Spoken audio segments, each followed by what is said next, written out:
Are you a good boy, Chester? Well,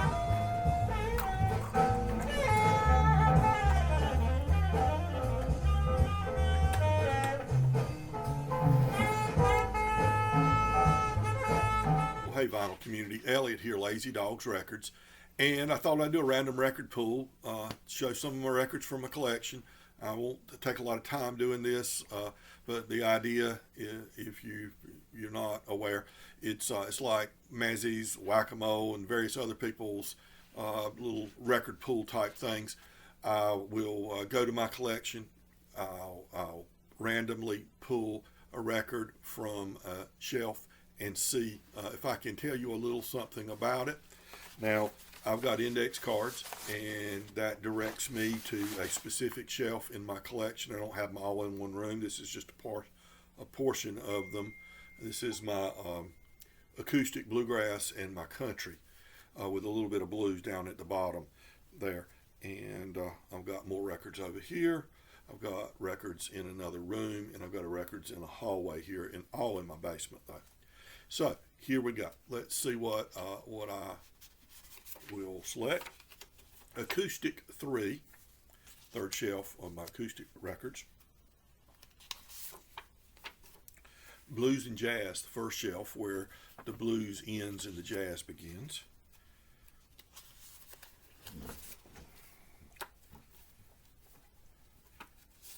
Singer Songwriter 2, self-explanatory there. That's 3. 2 more. Okay. Soundtracks and various other miscellaneous down there on the 4th shelf. And finally, let's see what I'm going to pull from. Rock and pop from the 6th shelf of rock and pop. So there we go. I will pause the record and go by, and I promise I won't look, and I'll pull something from each of those shelves and come back, and I'll put them, Beatles content, got to have Beatles content. I will put them in this Beatles bag. Try not to look at them when I do, but I probably might see a little bit of some of them and know what they are. Give me a little bit of time to think about it before I say something. And then I'll come back, start the video back, and I'll pull each of those records and see if I can tell you a little something about each of them. All right, I'm back, and I pulled 5 records according to the index cards. And I have to admit, it was hard to avoid, but I did get a glimpse of some of them. Don't know that it gave me much time to think about what to say about each one, but here it goes. And I didn't put anything back or anything. I just got them, and we'll see. Okay, obviously from the soundtracks shelf, John Williams' Close Encounters soundtrack on Arista Records, 1977. I remember watching this movie when it came out. It was very, very entertaining movie about aliens, and I think there was always an interest about aliens. I should have used this one on my vinyl tag 2023, but I don't know. Richard Dreyfuss, maybe this is his biggest movies, or up to that time it was one of his biggest movies. Terry Garr was in this movie, and she shockingly played the mother, or the wife of Richard Dreyfuss, I believe. Correct me if I'm wrong on that. I believe that's correct. But Terry Garr used to play in a lot of the Elvis movies, in small roles in the old Elvis movies, and Elvis referred to her as our sweet little Terry or something like that. He had nice things to say about Terry Garr. Just a very young girl at the time, young lady at the time, getting started in acting. And one of my favorites. Just saw a movie with Terry Garr in it, playing the mother. Believe it or not, The Black Stallion. Great movie. And what can I say about the soundtrack? It kind of fits the theme of the movie, outer space, and haven't listed this in forever. It cleaned up almost very good plus.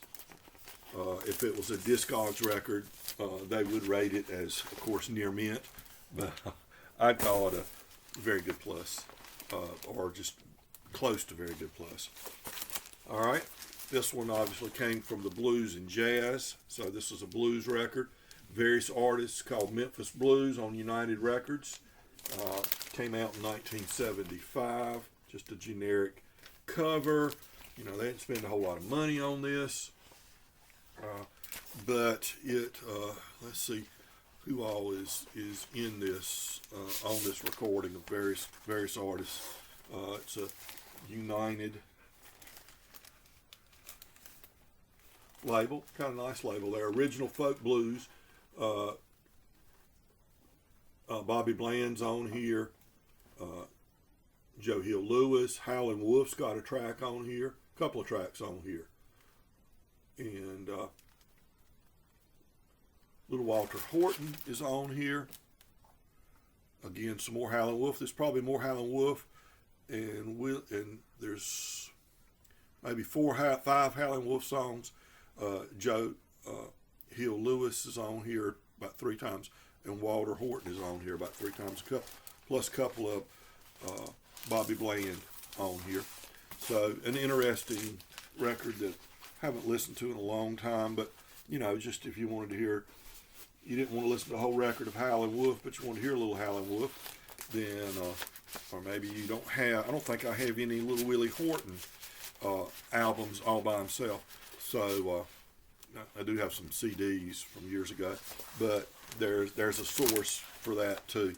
But you know, that's what's the purpose of these various artists' albums. You know, you listen to a little bit of somebody either you don't have in your collection or you don't really want to listen to a whole album by them.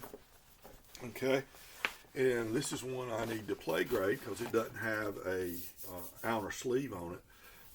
This from my original collection. Whenever I say my original collection, I'm talking about somewhere between 800 and 1,000 records I bought sometime between about 1973, 72 or 73, when I was about 13, 14 years old, till the end of the vinyl record era, which would be early 90s, late 80s, early 90s, when we thought CDs, that records were no longer going to be available anymore. They weren't for a while. So in person, Buck White and the Down Home folks at Randy Wood's Old Time Pickin' Parlor. Cost you $2 to get in and see them. They're from Texas. Buck is the father of his 2 beautiful daughters, Sharon and Cheryl. And Cheryl plays bass, and Sharon plays the guitar on here. Buck plays the mandolin. Buck also plays the piano, but I think he's just playing the mandolin on here. Got some guest stars on here. Norman Blake's on here. Mark O'Connor. And those would be the 2 big names. And this was a 1977 release on County Records. Sharon would go on to marry Ricky Skaggs, and the Whites, they reduced the name from Buck White and the Down Home folks that started calling themselves the Whites, and the mother-daughter team had some success on country radio, believe it or not, playing a very traditional sound, but you know, commercialized just enough that they had some hit songs. I believe they had 45s in the rotation at country stations in the early 1980s. Okay, from singer-songwriters, 1979, Ricky Lee Jones. I love this album. I love Ricky Lee Jones. This is easy to find. I highly recommend it if you see it in the dollar bins or the $5 bins or something like that. I don't know if there's been a resurgence in Ricky Lee's popularity among people buying records today or not, but this is just a great debut album, and it's got, you know, Chucky's in Love, and which I think got her. That was one of her friends, Chuck E, and he was a little put off by her chronicling his life in that song a little bit. I do believe there was some strain there. The Last Chance, Texaco,